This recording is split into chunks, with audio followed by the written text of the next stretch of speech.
namin. Lord God, we thank you for this brand new day that you have given us, for this brand new opportunity, Lord God, na binigay mo for maging tipo-tipo na living na tinulong natin sa Panginoon at yung Lord God ay pagpapalihan sa kahit Panginoon.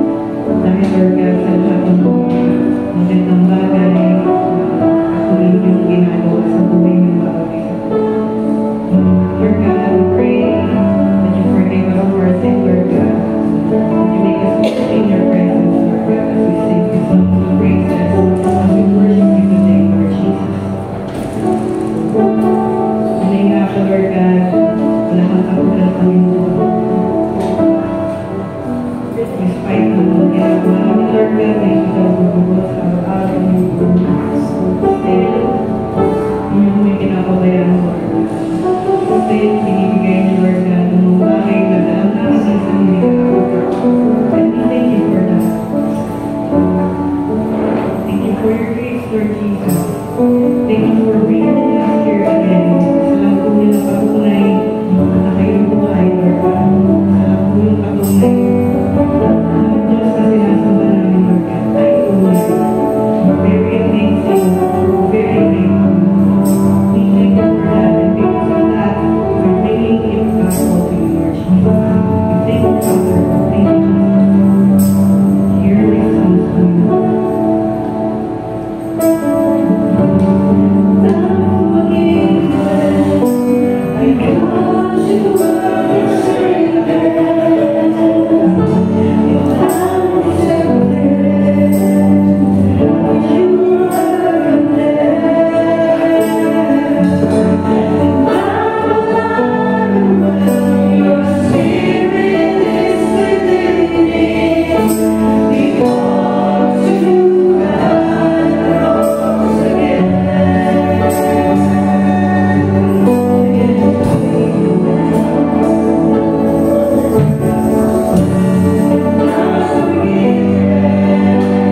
po sa mga oras na to. Kaya ang ating buhay ay ibalik natin sa ating pasasalamat. Sino po ang may pasasalamat? Welcome home back to our missionary, Ate Nel. We miss you. Ganun pa rin, ang ganda pa rin sa biyaya ni Lord. Sino po? Baka may pasasalamat ka, Ate Nel.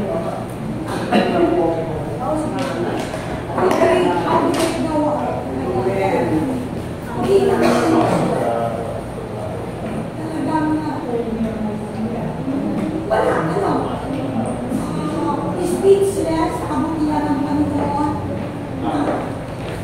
Kung paano tayo ginagawa ng Lord, taas na people, especially pamasahan. Kasi hindi ko wala akong sakit sa mga matanda. May buhay na sila. Pero yung mga bata na continue para sa journey nila, kilala nila ang Panginoon at magamit sila sa nakilagin sa pag-share natin ng gospel. Kasi for Lord ko, talagang binibig ko na yung God. Ito kung nangyayari ko talagang mahal. Pasama na ako dito. So kung hindi ko tayo bibigos, sino po ang bibigos? Doon sa mga pinagbiling ng Panginoon para mapatin natin yung mga Panginoon na purihin mo. Amen. Purihin po ang Diyos sa mga kabataan na ginagabayan. Sino pa po ang may pasasalamat? Yung ating Doc Missionary. Tawag na ako, Doc April.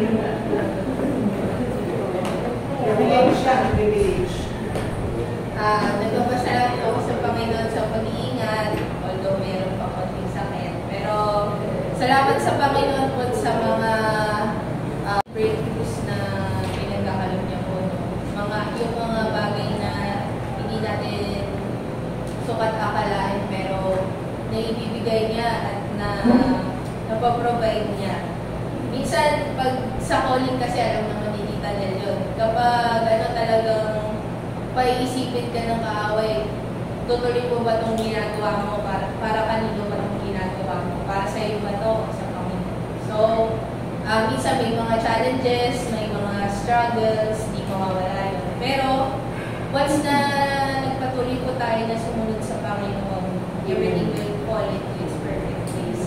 And, yun nga po, first time namin mag-mission sa loob ng SM, sobrang sa buong 15 years kung nag-mission, first time ko palang mag-mission sa mall. Sobrang saya, daming pagkain. Only Starbucks. Pero yun, salamat sa Panginoon. Over 4,000 po. Lahat. 4,440. Lahat po in 6 days na clinics.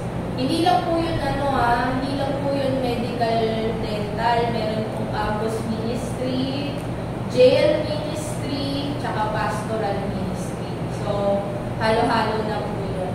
So, yung 4,000 na yun sa medical lang, pero kung susumayin natin, mga 5,000 po. 5,000 yung mga na-reach out, lalo na sa mga unreached places. Kung titignan nyo nga po, di ba, mga bundok, hindi talaga yun maabot ng sibilisasyon, pero napakaganda. Si Lord lang talaga nakakagawa ng mga ganong magandang mga bagay. Kaya salamat sa Panginoon po, ginagamit po tayo.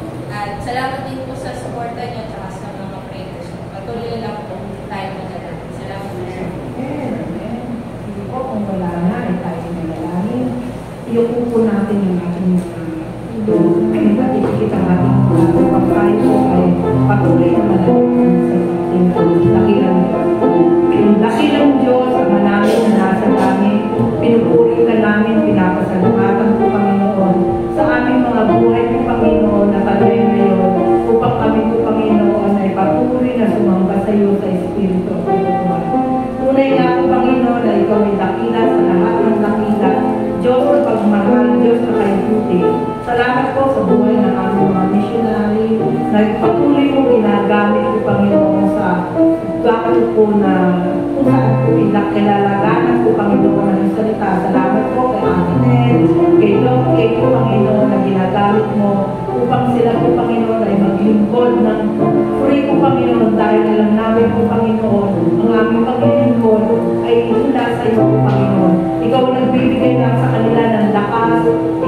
nagbibigay sa kanila ng kaligayahan upang ipagpatuloy po, Panginoon, nila ang pamamahagi ng kanilang iyong salita sa mga lugar na kanila po, Panginoon, na napupuntahan. Muli po, Panginoon, sa umagang ito po, Panginoon, na ang bawat isa po, Panginoon, sa amin ay ganoon din po, Panginoon, ang naisip po sa aming mga buhay. Habang may natitira pang buhay po, Panginoon, sa amin, sa lupang ito, ay maging nagamit-gamit po, Panginoon, sa kalanagan po, Panginoon, ng iyong salita. At muli, ihanda mo ang aming mga sarili sa pakikinig po ng mensahe na ibitahanin po sa umagang ito. Isang tabi po namin ang mga alalahanin namin. Isang tabi po, Panginoon, ang isipin namin kung anong ulamin namin ng mamayang tanghali. Isang tabi po, Panginoon, ang aming mga gadget, ang aming mga cellphone po, Panginoon, upang ikaw lamang po ang siyang mataas. Ikaw lamang po, Panginoon, ang aming maintindihan at maunawaan sa salita po, Panginoon, na ibabahagi sa umagang ito po, Panginoon. Ang kaisipan namin po, Panginoon, ay umumulatin po, Panginoon, sa iyo. Linisin mo kami ng iyong banal na dugo kung hindi karapat dapat kami sa pagtanggap ng iyong salita sa umagang ito. Salamat po, O Diyos. Salamat po sa pagkakataon ito na aming buhay po, Panginoon, ay nanggaling sa iyo. Ito aming isama po sa salamat sa tamang pangalan ng iyong butong na anak na sa Jesus. Amen.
Amen. Okay, so buksan natin ang ating mga Bible dito po sa aklat ng Lucas, kabanatang 10. Luke 10. Hindi ko lahat na ngayon pagbigay ka ng salita na ngayon.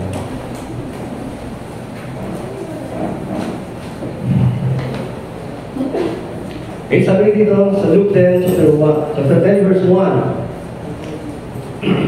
After this, the Lord appointed 72 others and sent them 2 by 2 ahead of him to every town and place where he was about to go. He told them, "The harvest is plentiful, but the workers are few. Ask the Lord the harvest, therefore, to send out workers into his harvest field. Go, I am sending you out like lambs among wolves. Don't take a purse or bag or sandals, and do not greet anyone in the road. When you enter a house, first say, 'Peace to this house.' If a man of peace is there, your peace will rest in him. If not, it will return to you. Stay in that house, eating and drinking whatever they give you, for the worker deserves his wages. Do not move around from house to house. When you enter a town and are welcome, eat what is set before you. Heal the sick who are there and tell them, the kingdom of God is near you. But when you enter a town and are not welcome, go into its streets and say, even the dust of your town that sticks to our feet, we wipe off against you. Yet be sure of this, the kingdom of God is near. I tell you, it will be more bearable on that day for Sodom than for that town. Woe to you, Chorazin! Woe to you, Bethsaida! For if the miracles that were performed in you had been performed in Tyre and Sidon, you would have repented long ago, sitting in sackcloth and ashes. But it will be more bearable for Tyre and Sidon at the judgments than for you. And you, Capernaum, will you be lifted up to the skies? No. You will go down to the depths. He who listens to you listens to me. He who rejects you rejects me. But he who rejects me rejects him who sent me. The 72 returned with joy and said, Lord, even demons submit to us in your name. He replied, so Satan fall like lightning from heaven. I have given you authority to trample snakes and scorpions, and to overcome all the power of the enemy. Nothing will harm you. However, do not rejoice that the spirits submit to you, but rejoice that your names are written in heaven. At the time, Jesus, full of joy, through the Holy Spirit said, I praise you, Father, Lord of heaven and earth, because you have hidden these things from the wise and learned, and revealed them to little children. Yes, Father, for this was your good pleasure. All things have been committed to me by my Father. No one knows who the Son is except the Father, and no one knows who the Father is except the Son, and to those whom the Son chooses to reveal him. Then he returned to the disciples and said privately, Blessed are the eyes that see what you see, for I tell you that many prophets and kings wanted to see what you see, but did not see, and to hear what you hear, but did not hear. On one occasion, an expert in the law stood up to test Jesus. Teacher, he asked, what must I do to inherit eternal life? What is written in the law? He replied, how do you read it? He answered, love the Lord your God with all your heart and with all your soul and with all your strength and with all your mind, and love your neighbor as yourself. You have answered correctly. Jesus replied, do this and you will live. But he wanted to justify himself, so he asked Jesus, and who is my neighbor? In reply, Jesus said, a man was going down from Jerusalem to Jericho when he fell into the hands of robbers. They stripped him of his clothes and beat him and went away, leaving him half dead. A priest happened to be going down the same road. When he saw the man, he passed by on the other side. So, to him, a Levite, when he came to the place and saw him, passed by on the other side. But a Samaritan, as he traveled, came where the man was, and when he saw him, he took pity on him. He went to him and bandaged his wounds, pouring on oil and wine. Then he put the man on his donkey, took him to an inn, and took care of him. The next day, he took out 2 silver coins and gave them to the innkeeper. Look after him, he said, and when I return, I will reimburse you for an extra expense you have. Which of these 3 do you think? A neighbor to the man who fell into the hands of robbers. The expert alone replied, the one who had mercy on him. Jesus told him, go and do likewise. And Jesus and his disciples were on the way. He came to the valley of Bethany, where a woman named Martha opened her home to him.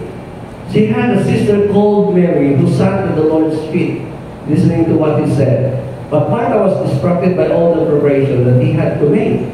She came to him and asked, Lord, didn't you care that my sister has left me to do the work by myself? Tell her to help me.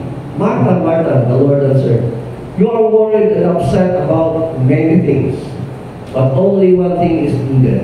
Mary has chosen what is better, and it will not be taken away from her. Father God, we thank you and we praise you, Lord, for who you are.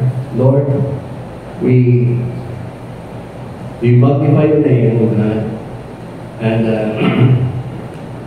thank you, Lord, for the many things that you have given to us.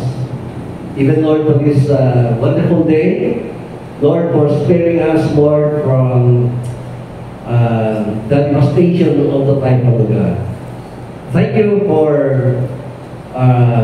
blessing each one of us and protecting us, O Lord, even our missionaries, O God. Lord, we know that you will never leave us nor forsake us, O God. I pray that you would continue to bless us as we continue, Lord, to meditate your word this morning. I pray, Lord, that you give us wisdom, understanding, so that we'll be able to understand your word. And help us, Lord, to fill us your spirit and with fire. And encompass, Lord, with holy angels, O God. This you ask in Jesus' name. Amen.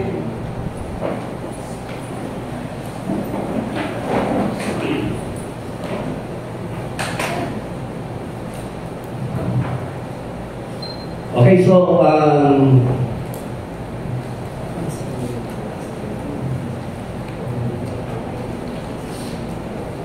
itong week, I think that's the first Sunday. Pumunta kami ng Pinya at bumili kami ng papaya. No? Sabi ng nagbebenta sa amin, ito galing sa Pilinal, matamis ito. No? Ito ay kararating ng kagabi, no? At hinog ito sa puno. So, may pinakita din siya nata, no? ng papaya. Talagang pulang-pula yung loob niya. Ibig sabihin talagang hinog siya sa puno. Okay, so ngayon, siyempre excited ako.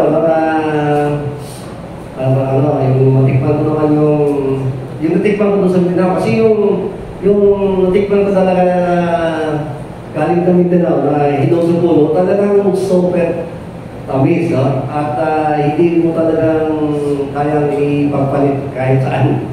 Okay, so ngayon, dumating kami dito sa bahay. Eto na, so binuksan namin yung papaya. No? So, bakit pag bukas namin, maputla sa loob? No? So ngayon, dito, no? So kinain namin, hindi makain. No? Parang hilaw na hindi mo intindihan. Na buti sana kung ginawa mo siyang nilagay mo sa manok, no? Di ba masarap yan? Pero yung hilaw na kainin mo, parang hindi masarap, no? Kasi panahinog lang, no? Parang dinagyan ni Krill, so nag-hilo-hilo ng punti, no? So hindi makain, no? So, binigay kay Kundi. No? Paano nagkainin Kundi? No? Kahit anong, di ba si Kundi kahit yung balat yun, yung pag yung matamis na ng papaya, kahit balat yung kainin na talaga, yung buo, no? Ano yan? O yan naman sa'yo. Ayaw. No? Iniwan niya rin. No? So, ibig sabihin dito, kung minsan, maraming mga tao na mapipikit tayo, no? Di ba? Mapipikit tayo. So, sa kanilang mga salita, okay yan. Kasi pinakita sa amin eh. No? Pero nakita ko doon na yung galing talaga, yung bagong dating ng mga green talaga, kahit anong gawin mo sa panghito, hindi talaga yung tatamis kasi green. So, dapat yung panggulay. No? So, ginagawa nila, lagyan nila ng itril para mag-yelo. So, mukhang matamis. No? Pero kung yung green talaga, kahit anong gawin mo yun, hindi talaga yan maging matamis. No? So, now, ito na sinasabi ng Panginoon, dito natin malaman yung ating authenticity, no? Yung ating authentic faith, no? Sa Panginoon. Diba? Kung tunay, diba? Kasi hindi mo na siya mapipig, no? So, kasi yung sinasabi ng Panginoon, sabi niya, if you love me, keep my commandments. In other words, we love the Lord, we keep His commandments, we obey the Lord because we love Him. Diba? Hindi tayo sumusunod sa Panginoon, hindi tayo gumagawa dahil for any other reason. Alam mo sabi doon in fact, sabi sa Book of Revelation chapter 2, no? Sabi niya doon, sabi niya, I know your deeds. Diba? Sabi ng Panginoon, okay, buksan mo natin, tignan natin muna. Revelation chapter 2, no?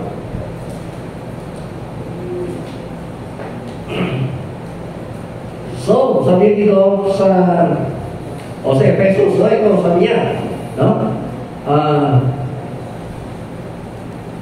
So, verse 2, chapter 2, verse 2, sabi niya, I know your deeds, your hard work, no? And your perseverance. I know that you cannot tolerate wicked men, that you have tested those who have claimed to be apostles, but are not, and have found them false. You have persecuted, you have persevered, and have endured hardship for my name, and have not grown weary.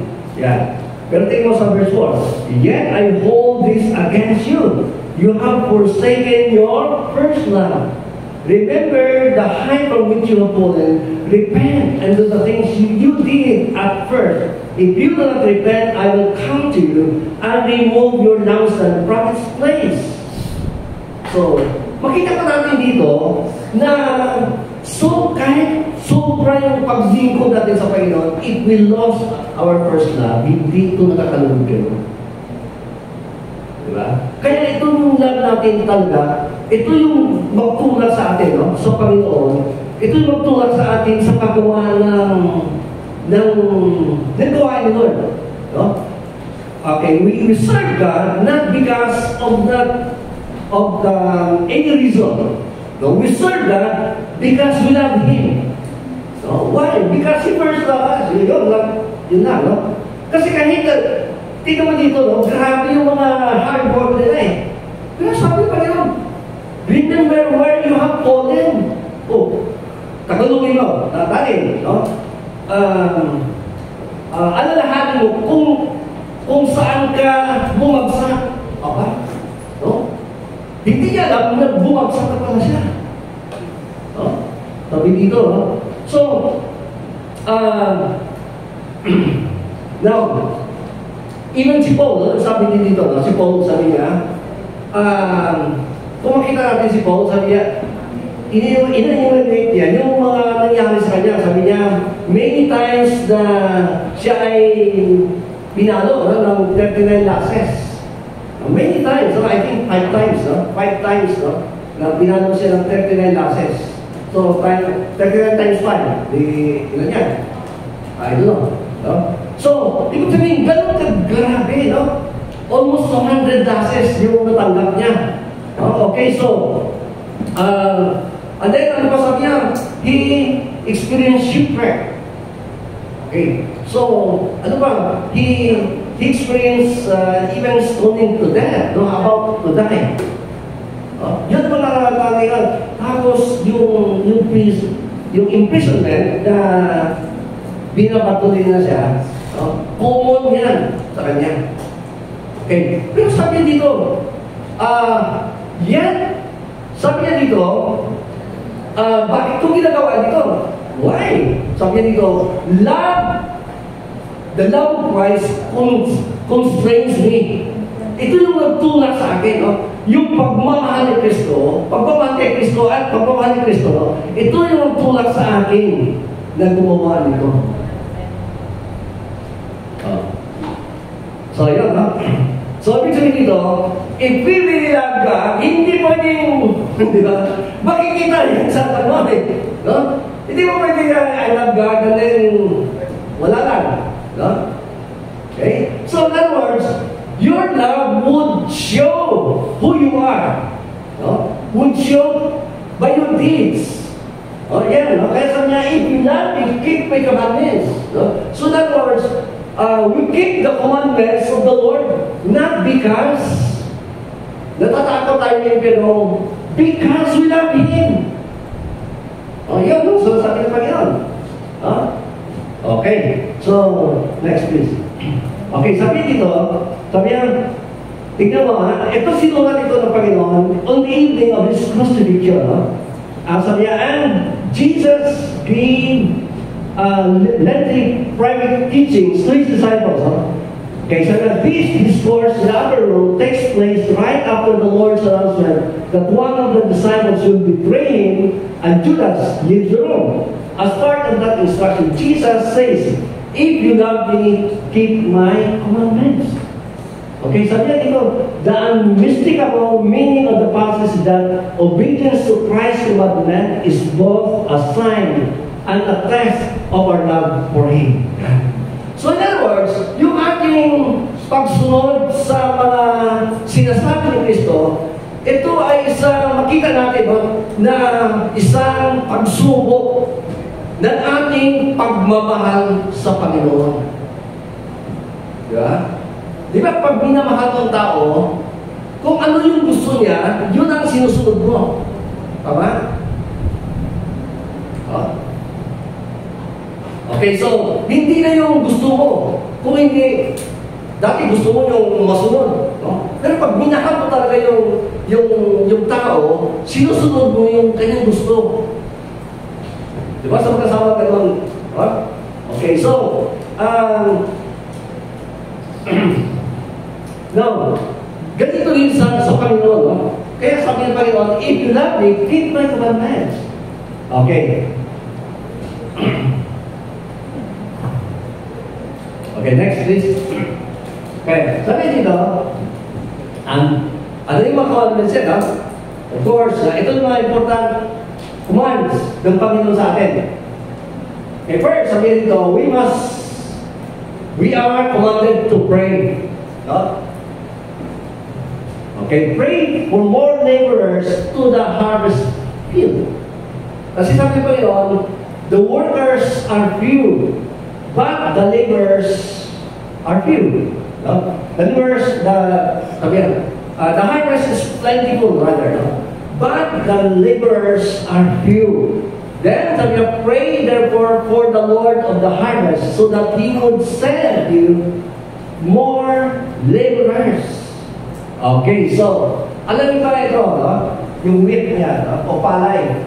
So, pag ikaw nag-harvest, nakakunti na kayo, ay, tawag ito, hindi mo kaya itong ma-harvest, no? So, kung halimbawa, kung ibang hektarya yan, tapos ilan na kayo nagagawa, hindi nyo kaya yan. Hindi nyo kayang maubos yan. At ito, hindi siya magtatagal, no? Kasi, katulad yan, kung wala sa ulan, no? So, tuyo siya, so hindi siya basta-basta masisira, no? Pero pag dumating na yung baha, no? Tapos yung malakas na ulan, masisira na itong mga palayan niya, no? Itong mga dapat haharvestin ay masisira na siya, no? At hindi mo na siya ma-harvest. No? So, masasayang na siya. Kaya kailangan, kaya sabi ito, kailangan yung mabilisan, no? Yung pag-harvest. O mabilisan dito pag-harvest, no? Okay, kaya nga sa naalala ko natin, no? Pag kami nag-harvest ng palay, siyempre, parang, ano talaga yun? Yung kinakawit, no? Kinakawit. So, paspasan niya, pagkain, paspasan talaga. Ganyan. No? So, siyempre, bago pa ako noon, pasikat din ako. No? Ganun din, ba niya, nakakawit ko yung aking ito, taliri. Ito, makita niya. May kanya, no? Kasi gusto ko mabilis eh, kasi mabilis sila eh. No? Bata pa ko, no? Siguro mga grade, grade 4 siguro. Gusto ko rin na susundan sila kasi kahiga na ang layo maiwan kanila eh. No? So ngayon, siyempre, mabilis sila ko, no? Pero siyempre, ano ka ba naman, kumbaga sa mga, ano yan, katiliw. No? Okay, so, imbis yung palay yung makalit mo, ay ito. No, yung kamay, yung daliri. Abay, nakot ito yung parang ano ba yan? Basta pa, buti ka po. Di naman, inano na lang yung tatay ko, no? Di nalihan niya, no? Ganyan. No? Sabi niya, ganun talaga yan. No? Ganun talaga yan. Ikaw ay nagtatrabaho, gano'n. No? Alright, so, gano'n, no? Okay, notice, no? Next please. Okay, sabi niya dito, tingnan mo yung 72, yung sinend ng Panginoon, no? 72, at ito sinabi ng Panginoon, just like yung 72 na yung send niya, no? Okay, yung disciples of Jesus Christ is 12. Okay? And then, here comes the 72. Another group. No? Sinend niya. Yung 72. Okay. And then, pakita natin dito, yung 72, hindi pa it's not enough still. No? Kasi alam niyo po, yung harvest sabi niya, it's plentiful. No? Very plentiful na sinasabi ng Panginoon. Hindi kaya ng mga 72 dito, 12 at saka 72 na ma-harvest, no? Okay. Ano kaya sabi niya? Pray for the Lord of the harvest to send more workers to the harvest field. Okay. Now, you know what? The moment when we pray, to send more workers to the vineyard, to the harvest field, now that's the time that we feel the lack or the scarcity of the workers. Kasi pag hindi tayo nananalangin, hindi natin ma-feel na parang hindi tayo kailangan ng Diyos. No? Ganun. No? But the moment we pray, then that's the time that the Lord is moving in our hearts. No? Na God wants us to be His worker. Kasi ganito, alam nyo, no? If you don't pray, and you are not moved by God, no? To go and make disciples, sabi nito, parang it's very impossible to go. No? Kaya, parang kita natin minsan, bakit parang mabigat, no? Parang wala akong no? Parang wala akong guts, no? Na humayo, mag-witness. Why? Because you don't pray. No? You don't pray, we don't pray. So, we lack enthusiasm. No? Wala tayong gana. Wala tayong gana mag-share. No? Okay, so, okay. Kaya sabi ko, pray. No? That the Lord will send more workers to His harvest field. Okay. Makita ko natin dito na if the Lord would touch you, He will send you to His harvest field. You need the touch of God, no? For you to respond. Because if you don't feel the touch of God, then you are not moved, and then you will not go. No? But if God touch you, makita natin dito, He will move you. So, ito si Paul. Sino ba si Paul dati? Yung trabaho niya ay pumatay ng mga Christians. Di ba? Before, he was touched by God. But when he was touched by God, anong ginawa ni Paul? Sabi niya dito, yung buhay niya, he poured out his life to God. No? And in obedience to Him, kaya sabi Paul, sabi niya, my life now, sabi niya, I am crucified with Christ. Nevertheless, I live, yet that I live, but Christ lives in me. The life is now I live in the flesh. I live by faith in the Son of God, who loves me and gave Himself for me. Okay, so, katulad doon sa isang Kristiyano, nung siya namatay, kung pagkasakal, namatay siya, at sinabi ng Panginoon, sabi niya, gusto mo bang bumalik sa mundo? Sabi naman, tayo ko lang bumalik doon. No? Pinakita ni Lord, no? Yung kanyang mga kapag-anak, no? Na namumuhay sa kadiliman. Then, eto sila ay diretso sila sa impyerno. Kung walang magpapahayag sa kanila. So sabi ni Lord, then, ibalik mo ako sa mundo. Nung siya binalik sa mundo, grabe yung persecution sa kanya. Siyempre, Muslim na siya. So, kahit pinapatay, halos papatay siya, hindi siya tumigil. Kasi alam niya yung mission niya. At alam niya yung destination niya. Hindi siya taga-mundo. Parang dito.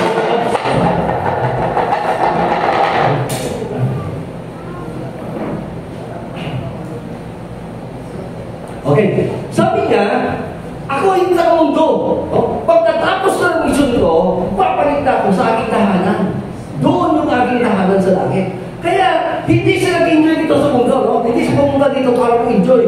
Pumunta siya dito upang hikayatin yung mga tao na magbalik loob sa Panginoon. Kaya sabi niya, yung aking buhay, hindi na para sa akin.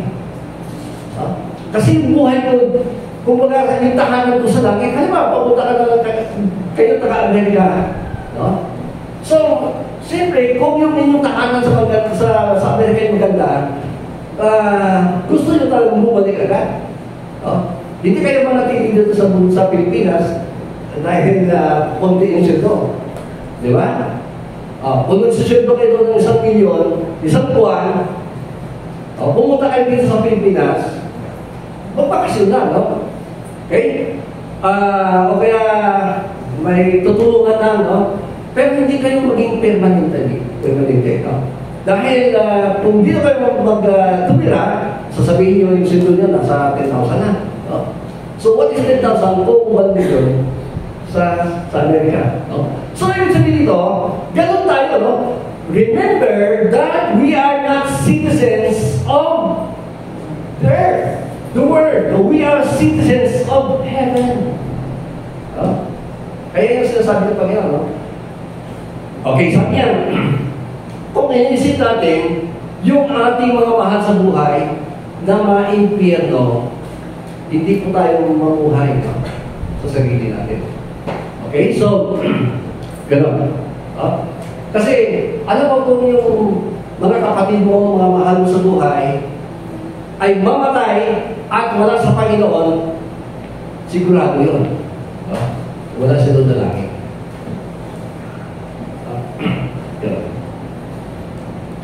Okay, so, kaya sabi ng Panginoon, sabi niya, I am sending you like lambs among wolves. Hindi ba, din mo yan, no? Kaya pag tayo natalong tayo, para tayo mga lamb, para mga tupa, naapan sa mga lobo. So, expect mo talaga yung mga opposition. Expect opposition. Laban ka eh. And then sabi niya pa, do not hate a person back sa do not greet anyone on the road. Ibig ko sabihin dito, wala, may mission ako. So hindi ka na kasi ganito yun, yung culture nila natin, pag sila ay may nag-usap-usap, nakalimutan na yung man. Yung pupuntahan niya. So, natagalan. At nakalimutan yung misyon. Diba? Minsan, ganun yung tatay ko, pagpunta na palengke, galit si nanay. Ano ba naman ang tagal-tagal mo? Kasi pag nag-usap ka, tagal. Pag nakakita siya ng mga friends niya, tagal na nag-usap. Kaya sabi ni nanay, usap daw usap. Ganun, usap daw usap. Okay, so, ibig sabihin dito, na, ano po ibig sabihin dito? Yung ating mission is emergency, no? Kung ay madali yan. Madali yan. Bakit madali yan? Kasi, once na hindi ka nagmamadali, at naunahan ka ng diablo, pinatay niya, tapos na. Tapos na. So, alam ng diablo na pupuntahan niya eh. Alam niya wiwitnessan mo. So, yung gagawin niya ng paraan na i-stop ka. Stop ka. Kaalala ko yung mga pastor dati sa Mindanao, may na-develop process sa isang lugar. So, yung pastor, dala na yung kanyang tamaraw o FX, tamaraw. Okay, so, pag-start niya, ayaw mag-start. Anong ginawa?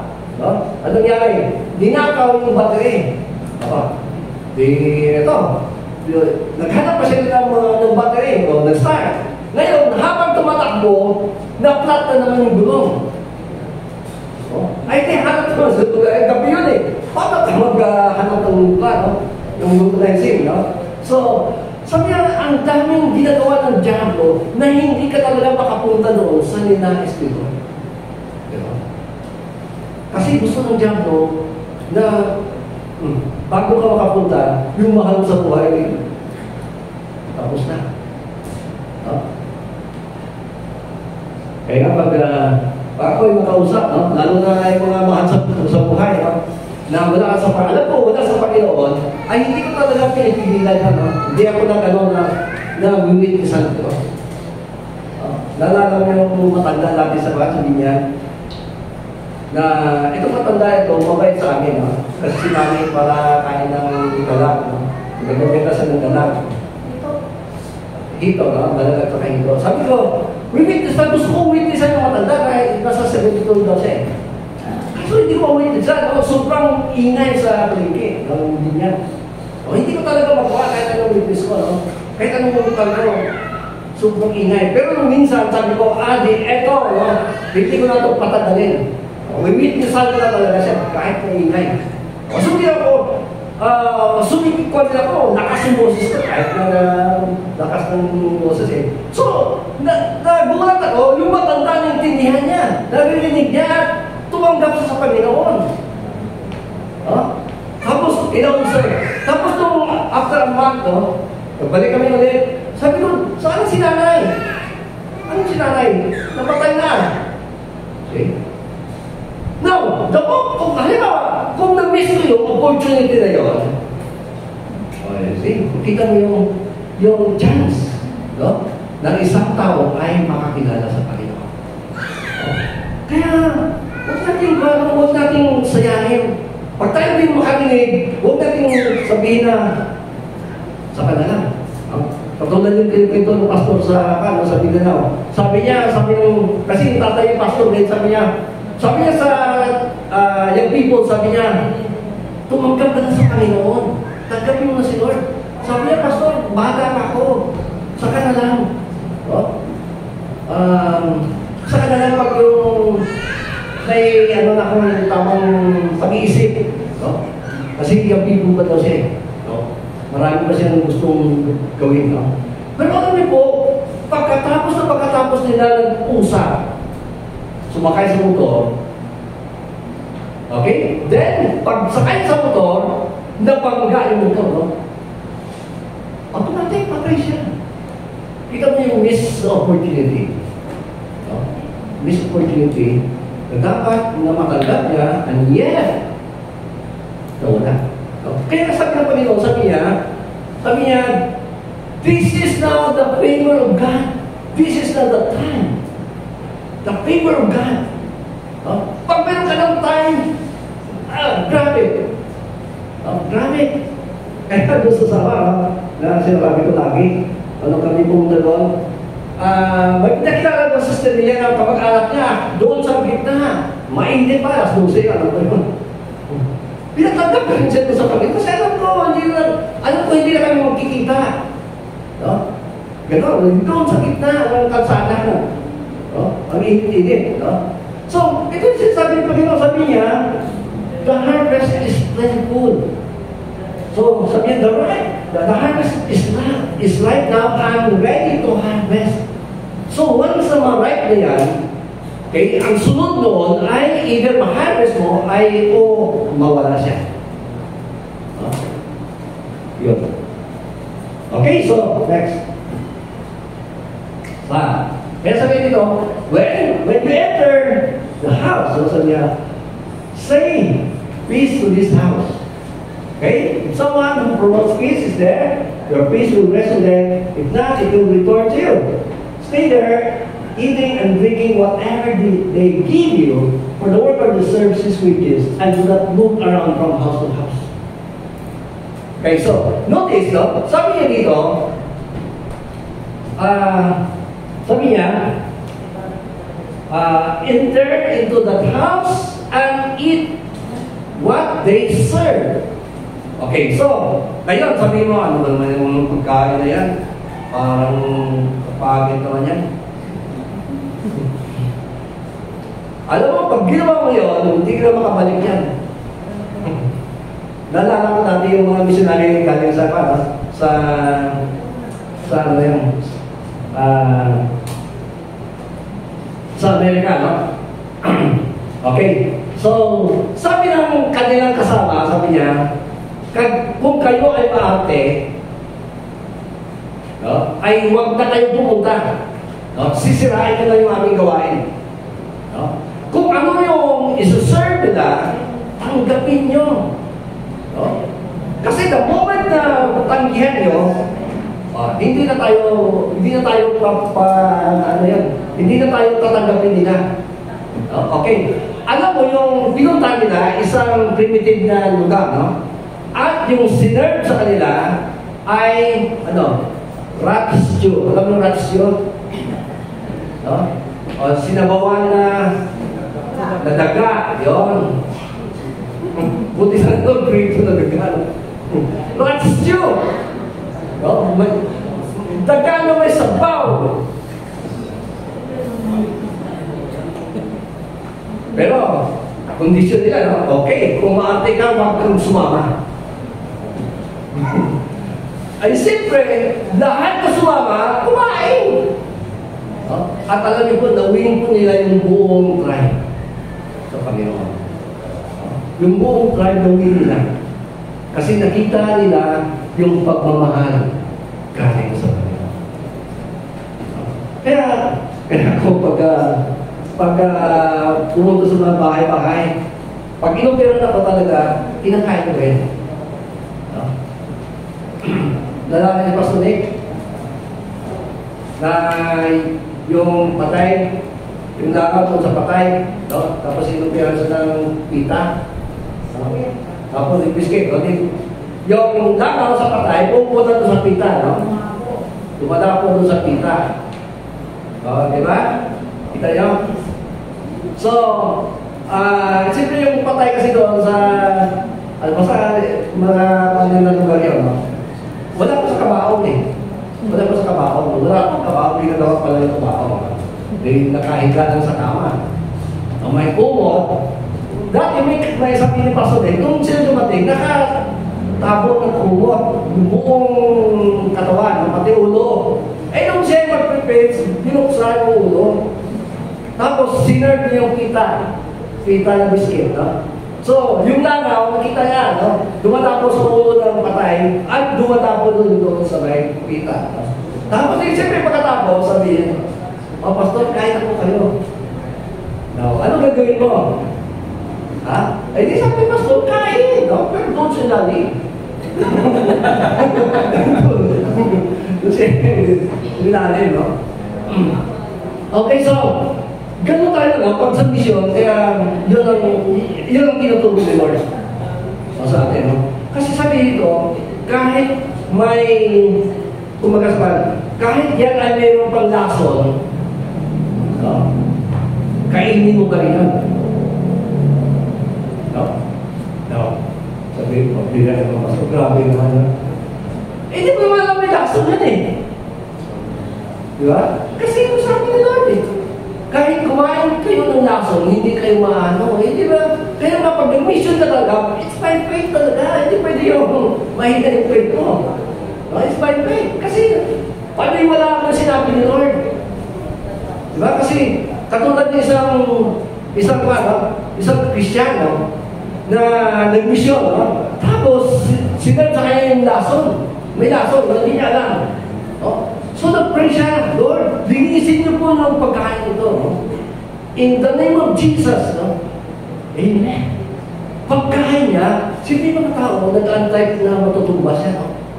Alam mo, nakita nila na hindi siya natumba at hindi siya nanason, yung mga tao nagbago nag-isip at na-convert sila sa Christianity. Lahat sila tumanggap sa Panginoon. Kaya ito na, gusto sabi natin, no? Mission is a work of faith. No? Kailangan kasama mo talaga si Lord kasi pag hindi mo kasama si Lord, patay ka na. No? Mahirap ang mission. No? Kaya pag kasama mo si Lord, hindi pwede na hindi ka rin mag-mission.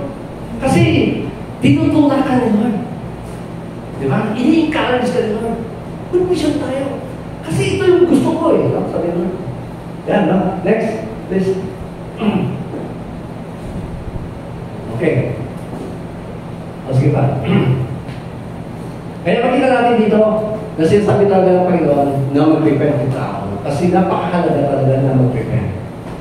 Eh, ano pa sabihin dito? Mapahamak sila. Kaya kailangan natin magpunta sa mission. Let the people will repent. You see, no? And come back to God. No? Yan yung mensahe natin, no? Ayaw ng Diyos na kayo mapunta sa impyerno, no? God wants you to be saved. He sent His Son who paid the price for your sin. Yun yung ating mensahe. No? So, kaya nasabihan dito, ayaw nila ng Diyos na mapahamak kayo. Kaya we are here. Nandito kami. No? Okay, next. Kaya sabi ko lang, whoever listens to you, listens to me. Whoever rejects you, rejects me. So, huwag tayong masaktan, no? Kung tayo ay hindi tayo tinanggap, no? Tayo tinakwil. No? Yung mahalaga ay naibigay natin, na-deliver natin yung mensahe ng Diyos. Okay. Next. Okay. Then, third. Second pala. We must rejoice that our name is written in heaven. No? Yun. Sabi ni Lord, no? Diba, dyan mo, itong 72 people, no? Sabi niya,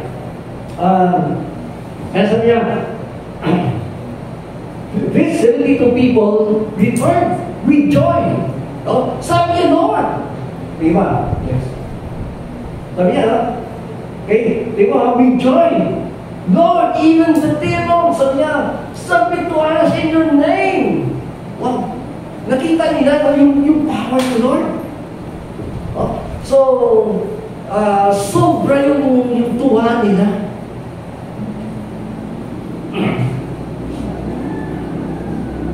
Alam mo, the first time ko rin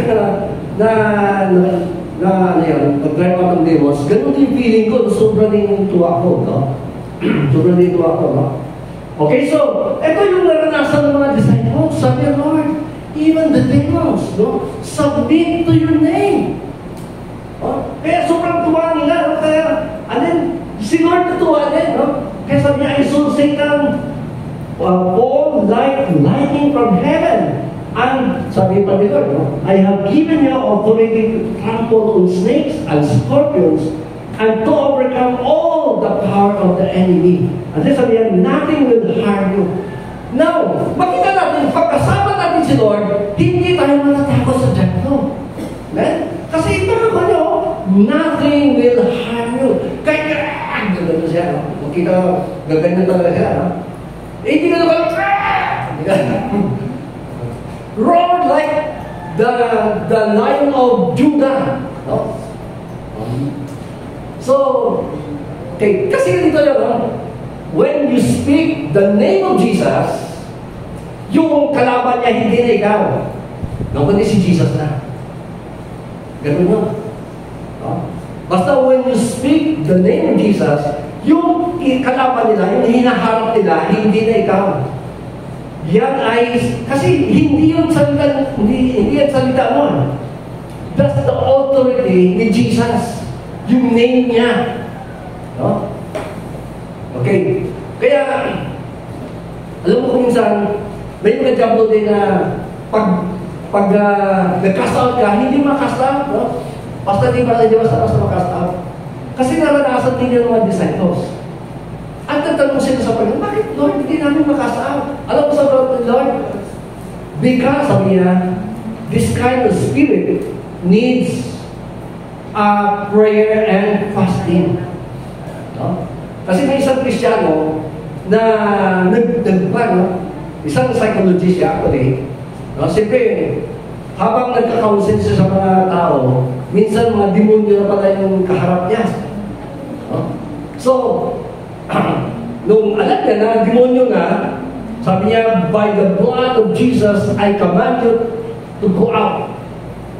No? Aba, tinawanan mo siya. Sabi niya, no. Sabi niya. So, ngayon, tinawanan mo si Lord. Lord, bakit hindi sila lalabas no, even by your blood? At ito sila ba ni Lord?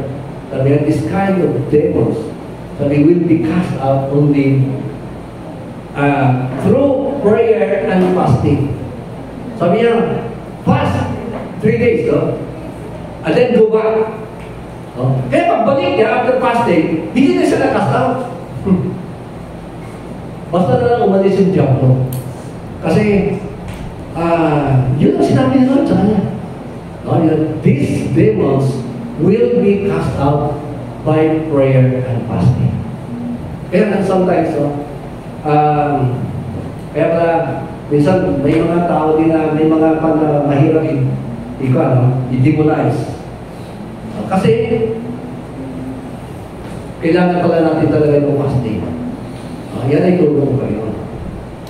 Okay, so, next.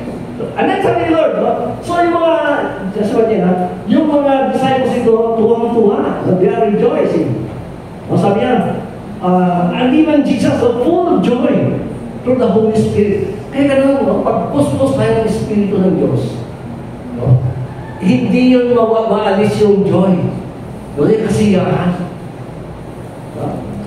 Kaya pag na-realize mo sa buhay mo, kulang ako na ba, no? Yung katuwaan, yung kasiyahan mula sa Diyos, no? Why? Maybe, hindi natin sinusunod yung nais ni Lord sa atin, no? But as we obey the Lord, then ito yung maranasan natin. Yung naranasan ng mga disciples, maranasan natin yan. Amen? Kita yung mga missionaries na tuwang-tuwa sila magbalik. Because like this disciples, no? They obey the Lord. And sabi ito, they exercise, no? Kung ano yung sinasabi ng Lord. Kaya pag yung buhay natin wala ka buhay-buhay, I tell you, no? There's something missing na hindi po natin nagawa. No? Okay, so, yeah, no? Then next, this. Okay, third, we must love God and our neighbors. Yan, another out to say God. Mahalin natin ang Diyos at yung ating mga kapwa. Okay. Sabi Lord, love your God with all your heart, with all your mind, with all your soul, with all your strength. And love your neighbors as yourself. Pero alam mo, sa Panginoon, yung mga disciples niya, sabi niya, I give you a new command. So, hindi na pasan yung command na yun. Sabi niya, Ano yung command na yan? Sabi niya, love others as I have loved you. Sabi niya, kung gaano na tayo kamahal ng Panginoon, ganun yung pagmamahal natin sa iba. Ganun tayo magmahal. At hindi natin yan magawa pag hindi natin minahal si Lord. Okay. So, next na. So, dito, makita natin dito yung sinabi, yung expert of the law. Sabi niya, what shall I do? What will I read the right? Sabi niya, then, how do you read it? Sabi niya, what is written in the law? Sabi niya, Lord, he replied, how do you read it? He answered, love your God with all your heart, and with all your soul, and with all your strength and your mind, and love your neighbor as yourself. Next, this. And then, you have answered correctly. Jesus replied, do this and you will live. Okay. Now, makita po natin dito na, of course, yung pagganap ng utos ng Diyos, hindi ito nagliligtas sa atin, ba? But, sabi ng Panginoon, ito yung mga katunayan na ikaw ay niligtas ni Lord. Ito yung mga bunga bunga ng kaligtasan. Na ikaw ay nagkaroon ka ng relasyon sa Diyos. Okay. So, sabi dito, mayroon isang tao na pumunta sa Jericho, sa Samaritan, ibig sabihin, kinamuhihan ito ng mga Hudyo. Sabi niya dito, he was attacked by the robbers. At talagang hinuwaran. And then, sabi niya dito, talagang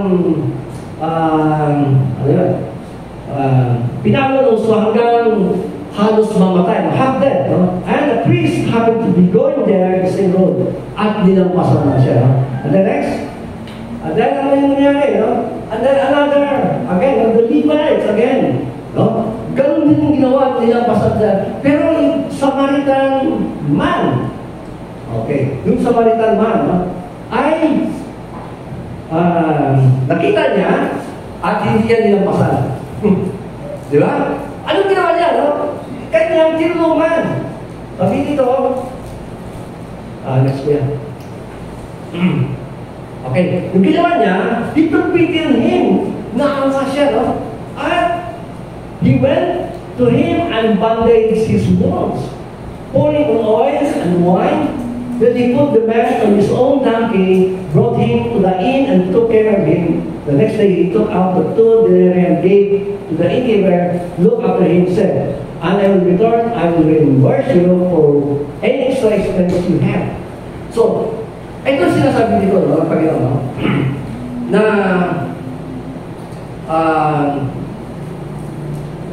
bakit itong Samaritan man ay nagkaroon siya ng pagmamalasakit sa tao? Because inherent na ito sa puso niya. Nandoon niya, ibig sabihin dito, mayroon na siyang pawan. Nandoon ang pagmamahal. Okay, ito mga religious leaders, mga priests, Levites, ito nagtuturo, mahalin yung kapwa niyo. Pero hindi nakikita sa gawa. Ito, buti pa yung Samaritan, na kinamuhian niya yung mga Israel. Yung mga Israelites, kinamuhian yung mga Samaritan man. Ito yung nagmamalasakit sa kanya. At, anong ginawa? Talagang tinulungan hanggang umayos yung buhay na. Okay. So, ngayon, sabi ng Panginoon, sino ngayon yung nagpakita ng magandang kalooban? Sino yung nagpakita na minamahal niya kanyang kapwa? Of course, yung Samaritan. Okay. So, ano yung ibig sabihin nito next? Please. Okay. Dito, makita natin dito, now, the connection between love for Christ and obedience to Him is a recurring theme that was just writing. This is how we know that we love the children of God, by loving God and carrying out His commands. In fact, this is love of God, to keep His commandments. Sabi niya, the same supper, sa upper room discourse, John quotes Jesus saying, yet again, whoever has my commands and keeps them is the one who loves me. The one who loves me will be loving my Father, and I too will love them and show myself to them. So, ibig sabihin dito, kung sinusunod natin, ginagawa natin yung sinasabi ng Panginoon, yung pagmamahal ng Panginoon na sa atin. Sabi niya, He who loves me will be loved by my Father, and we will dwell in Him. Okay, next please. Okay. Now, anong ibig sabihin dito? Sabi ng Panginoon sa mga Hudyo, sabi niya, if you hold on to my teaching, you are really my disciple. Diba? And then sabi niya, then you will know the truth, and the truth will set you free. Then sabi ng mga Hudyo, sabi niya, hindi kami naging God, naging slaves. Sabi niya, pero ito sabi ni Lord, no? Verily, truly I tell you, everyone who sins is a slave to sin. And a slave, now a slave has no permanent place in the family, but a son belongs to him. So if the son set you free, you will be free indeed. I know that you are Abraham's descendants, yet you are looking for a way to kill me, because you have no room for my word. So, anong ibig sabihin dito ng Panginoon? Sabi niya, kita natin dito. Only those who believe and receive the truth of Jesus, of who Jesus is, are set free and thus hold to this teaching or keep His commands. So, ibig sabihin, yung totoong tumanggap sa Panginoon, ito yung mga sumusunod sa Kanya. Ito yung na tayo ay pinalaya sa kasalanan. Ito yung mga tunay na pinalaya sa kasalanan. Okay, so, then next please. Okay, sabi niya, immediately after Jesus makes the statement, if you love me, you will keep my commandments. He says, I will ask the Father, and He will give you another counselor to be with you forever. Jesus knows that keeping His commands in this holy word will require a divine source of power in the form of Holy Spirit, presence living within us. Ano po ibig sabihin dito? No? Na eto, hindi natin kaya sumunod sa Panginoon. Katulad yan, no? Ano yung pinakamahirap na sundin?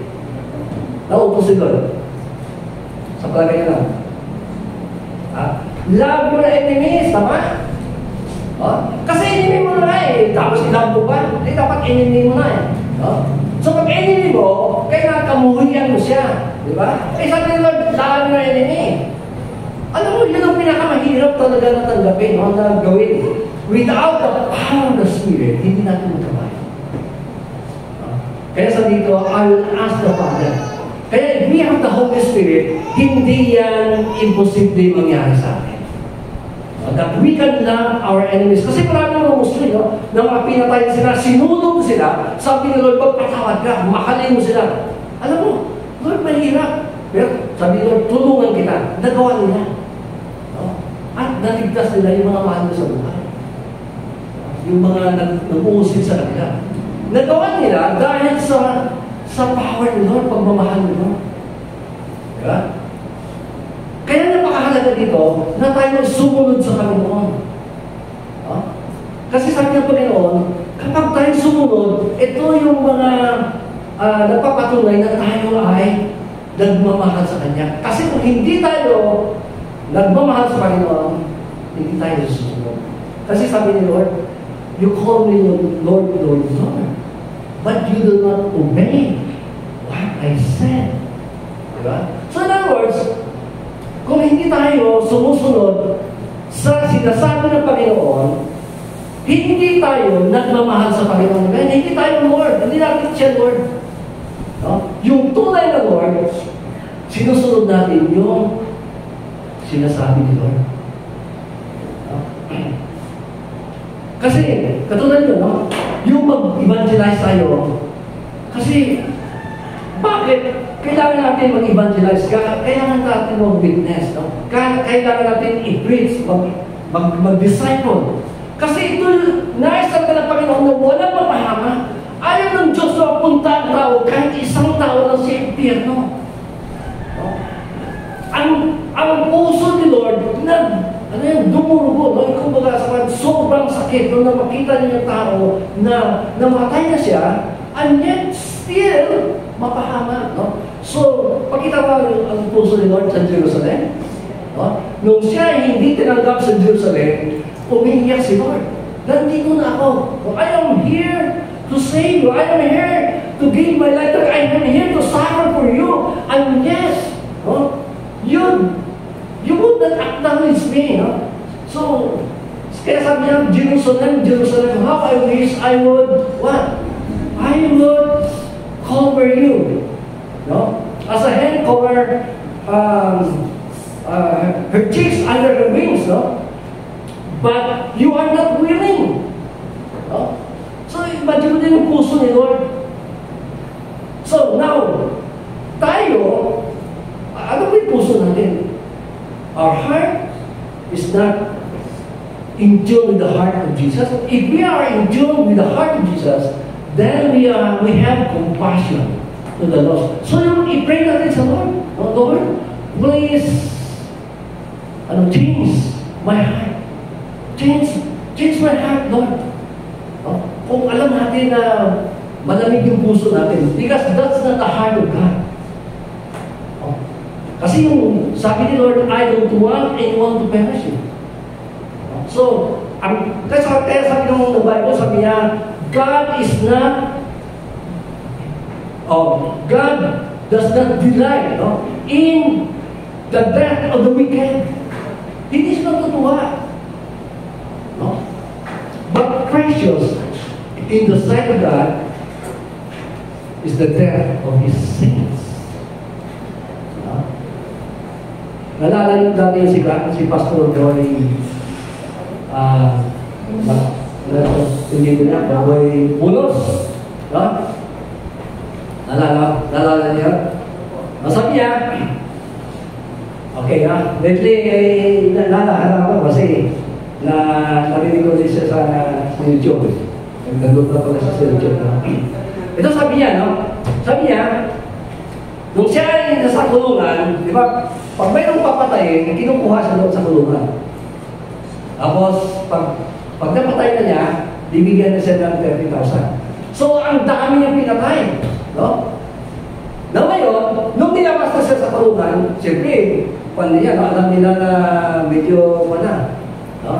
Baka, kakanta na, no? So, nilabas na siya, no? At, talagang purpose din na siya yung susunod na patayin, no? So, yung sabi niya, yung tao na nakaupo sa tricycle, may duda na siya, no? Na parang papatayin siya, eh. Totoo nga, eh. Paglakad niya doon sa tricycle, ayun, bangan, tatlong bala, no? Na nag-cause sa kanya ng kamatayan. At sabi niya, kita-kita niya yung kanyang katawan, nakahandusay, at yung kanyang espiritu lumabas, no? Sa kanyang katawan. At sabi niya, pabulusot siya doon sa ilalim. O sobrang bilis, no? Papunta sa impyerno. No? So, kahit anong hawak niya, hindi niya kayang mapigilan yung pagkabulusot niya doon sa ilalim. No? And then nalala niya yung sinabi ng pastor doon sa kulungan. No? Yung preaching ng pastor sa kulungan. Sabi ng pastor, sabi niya, sinabi ni Jesus, lumapit kayo lahat na hihirapan at nabibigyan na ng luha at bibigyan ko kayo ng kapahingahan. Naalala niya yun. Sabi niya, tinanggap niya si Lord, kung totoong sinabi mo, Panginoon, tinatanggap kita ng aking Panginoon. Lord, I promise na kung ako iligtas mo ngayon, maglilingkod ako ng buong buhay sa iyo. Alam mo, narinig siya ng Panginoon, narinig siya, pinalik siya sa kanyang katawan. Natigil yung bulusok niya at binalik yung espiritu niya sa katawan. No? At pinatulak na sa morgue, alala niya, pinatulak sa morgue, ay, dumating yung nanay niya, no? Umiyak, sabi niya, bakit natanggil naman ako sa morgue? Buhay yan. Alam mo, sabi ng nurse, sabi ng nanay, 25 minutes na po, patay na yung anak mo. Alam mo, pag 25 minutes, imposible na ma-revive niya. Kahit 5 minutes, yung doktor, hindi na kaya nila i-revive. Kasi mag-shut up na yung mga organs mo, patay mo na. Mahirap na siya i-revive.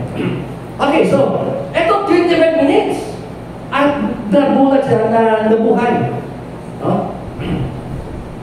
At sinabi niya, no? Ngayon, sabi niya, ako isang pastor na, naglilingkod ako sa Panginoon. Nandito ako kasi may mission ko. Alam mo sa buhay natin, bakit tayo nandito? We are here because we have mission. Amen? We have a mission. Tandaan natin, sabi pa ngayon, bago pa likhain ang mundo, naka-design na tayo. Mayroon ng design si Lord sa atin. Dapat natin gampanan yun. Di ba? Sabi ni David, sabi niya, before, I was born. Sabi niya, everything, sabi niya, has been ordained by you. Until it would be accomplished. Kaya nga yung ating panalangin sa Panginoon, Lord, sana yung anak ko, ganito. No. Dapat i-pray natin, Lord, sana mapulpil nyo yung will nyo sa anak ko, sa aming buhay. Kasi, why? Kasi, maging katulad na ito, na at the end of our lives, sabihin natin sa Panginoon, I have fought a good fight, I have finished the race, I have kept the faith, then there's restored a crown of life on me. Not only on me, but for those who love His appearing. Amen? So pray, Father God, we thank you. I praise you, Lord, for who you are. Salamat, Panginoon, sa iyong kabutihan sa aming buhay. Lord, we pray, help us, Lord, to fulfill your will and purpose in our lives, O God. Tulungan pa kami, Panginoon, na magampanan namin ang inyong ninanais sa aming buhay. Ito po ang aming samudalain sa pangalan ni Jesus. Amen.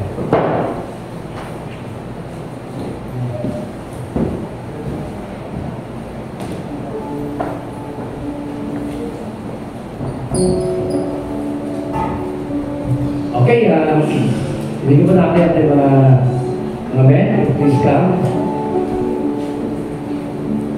Tatapos tayo sa ating Holy Communion.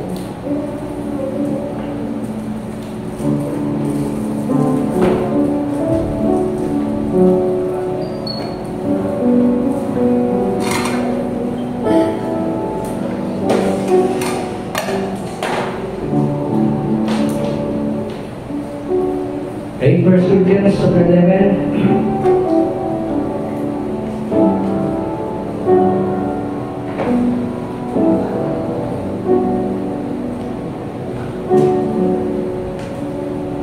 Sabihin dito, sa 33, sabihin po, I received from the Lord what I also passed to you. The Lord Jesus, on the night He was betrayed, took bread, and when He had given thanks, He broke it and said, this is my body, which is for you. Do this in remembrance of me.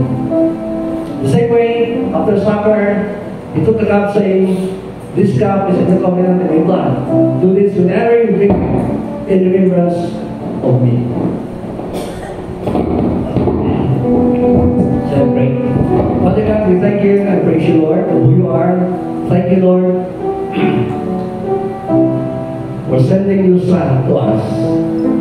Lord, to be the propitiation, to be the sacrifice for our sins, O God, so that your wrath, Lord, will be taken away from us, O God. He took our sins, and the wrath fell on Him, O God.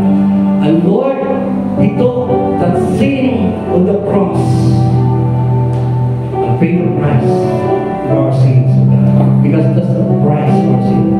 And Lord, help us, Lord, to say with Apostle Paul that we should offer our bodies as a living sacrifice, holy and acceptable to you, knowing that this is our reasonable act of worship. Lord, we know that we don't belong to ourselves. We belong to you. You paid us with your blood. Help us, Lord, to glorify you in everything we do. This we ask in Jesus' name. Amen.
for you. Do this in remembrance of me. Shall we partake this together?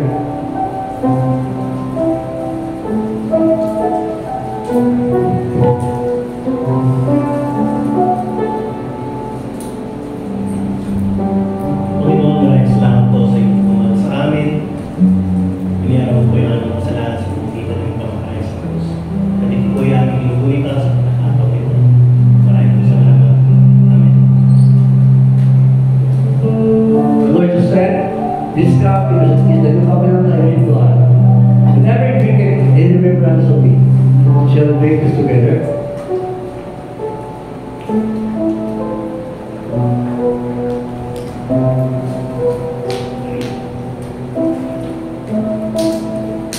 Bilang Diyos, salamat po sa pagiging pag-ibig mo sa amin, Panginoon.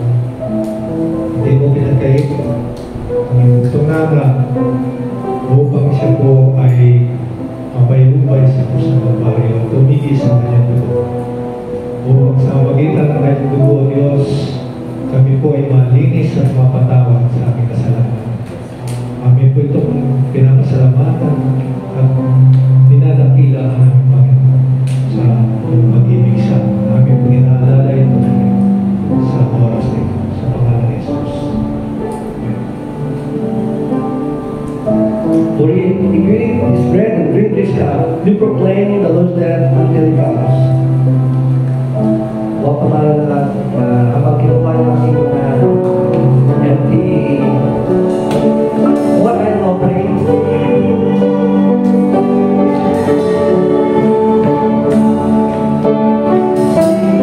Huwag pa tayo sa offering.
In Jesus' name, Amen.